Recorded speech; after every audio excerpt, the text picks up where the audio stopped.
నమస్కారం, welcome to ఎస్పో media. నేను మీ రేఖ. ప్రస్తుత CM Nara Chandrababu Naidu skill development case గురించి ప్రముఖ లాయర్, మాజీ additional public prosecutor Sirigineedi Vijayakrishna గారు మనతో ఉన్నారు. ఆయనతో ముఖాముఖి తెలుసుకుందాం. నమస్కారం సార్. నమస్తే అమ్మా. ఎస్పో మీడియాకి నమస్కారాంజలి. Chandrababu Naidu skill development case ప్రాథమిక ఆధారాలతో కేసు పెట్టారా సార్?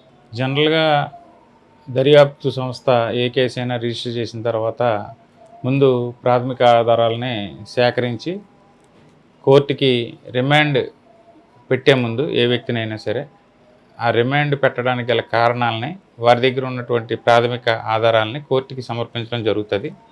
కోర్టు వారు అవన్నీ పరిశీలించిన ధర్మిలా ప్రాథమిక ఆధారాలు ఉంటేనే ముందు రిమాండ్ని యాక్సెప్ట్ చేసి జ్యుడిషియల్ రిమాండ్కి పంపడం జరుగుతుంది.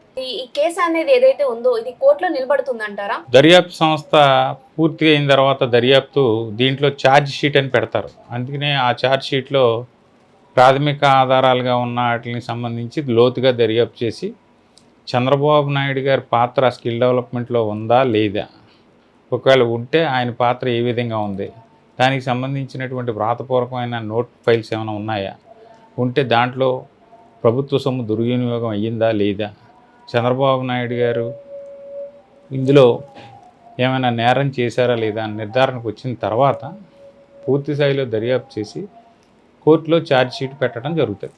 ప్రస్తుతం నారా చంద్రబాబు నాయుడు సీఎంగా ఉన్నారు కదా, ఆయనకి కూడా మాజీ సీఎం జగన్ లాగా కోర్టుకు వెళ్లే మినహాయింపు ఏదైతే ఉంటుందా లేదంటారా?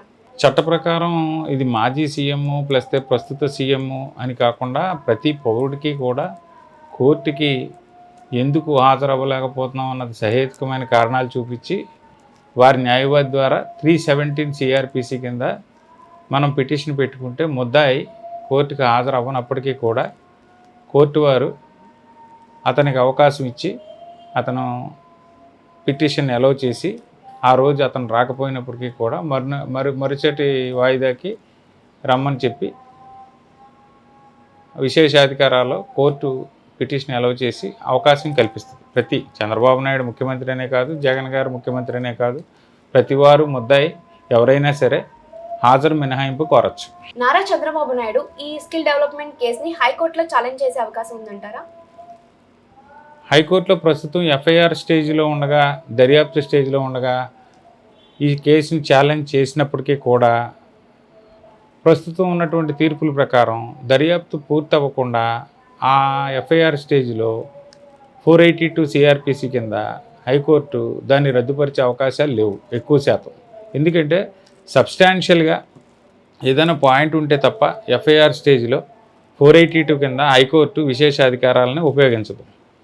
ఎందుకు? దర్యాప్తు పూర్తి అవ్వలేదు కాబట్టి. ఒకవేళ దర్యాప్తు పూర్తి అయిన తర్వాత ఛార్జ్షీట్ పెట్టిన తర్వాత చంద్రబాబు నాయుడు గారు ఆ ఛార్జ్షీట్ని హైకోర్టులో 482 సిఆర్పిసి కింద స్క్వాష్ పిటిషన్ వేసి నా మీద తప్పుడు కేసు బనాయించారు, నా మీద తప్పుడు అభియోగ పత్రం దాఖలు చేశారు, ఈ అభియోగ పత్రం నా మీద చెల్లదు అని చెప్పి స్క్వాష్ ప్రొసీడింగ్స్ని కోరే అవకాశం ఉంది. సో ఈ స్కిల్ డెవలప్మెంట్ కేసులో లొకేషన్ కూడా ఇరికించే ప్రయత్నం ఏదైనా చేస్తారంటారా? ఆయన మీద ప్రాథమికమైన ఆధారాలు ఏమైనా ఉంటే ఈ కేసులో దర్యాప్తు సంస్థకి ఏమైనా దొరికినట్లయితే దర్యాప్తు సంస్థ ఈపాటికి అతనికి 41 నోటీసులు కానీ లేకపోతే అరెస్టు, రిమాండ్ వరకు తీసుకెళ్ళడం జరిగి ఉండేది.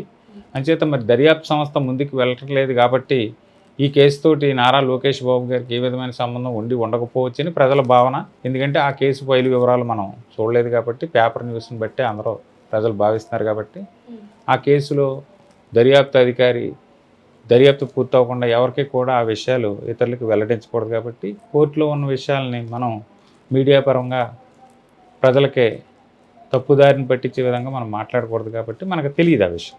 అది ఈ కేసు సంబంధించి ఇప్పుడు దర్యాప్తు సాగుతుంది కాబట్టి ఆ దర్యాప్తు ప్రకారం దర్యాప్తు అధికారులు ఈ కేసుని కోర్టుకి ఛార్జ్షీట్ పెట్టడం జరుగుతుందా, లేకపోతే ఆ కేసులో ఛార్జ్షీట్ పెట్టకుండా ఇది ఫాల్స్ కేసుగా తీసి మళ్ళీ దీన్ని 178 క్లాస్ 2 కింద రెఫర్ చేసేసి దాన్ని మన తప్పుడు కేసుగా గతంలో మిస్టేక్ ఆఫ్ ఫ్యాక్ట్గా చేసామని చెప్పి కూడా తీసేసే అధికారాలు దర్యాప్తును బట్టి దర్యాప్తు అధికారికి విశేష అధికారాలు ఉన్నాయి కాబట్టి అందులో ఉన్నటువంటి విషయాలు దర్యాప్తు అధికారి కోర్టుకి నివేదించే దాన్ని బట్టి మనం అప్పుడు చూడవలసి ఉంటుంది.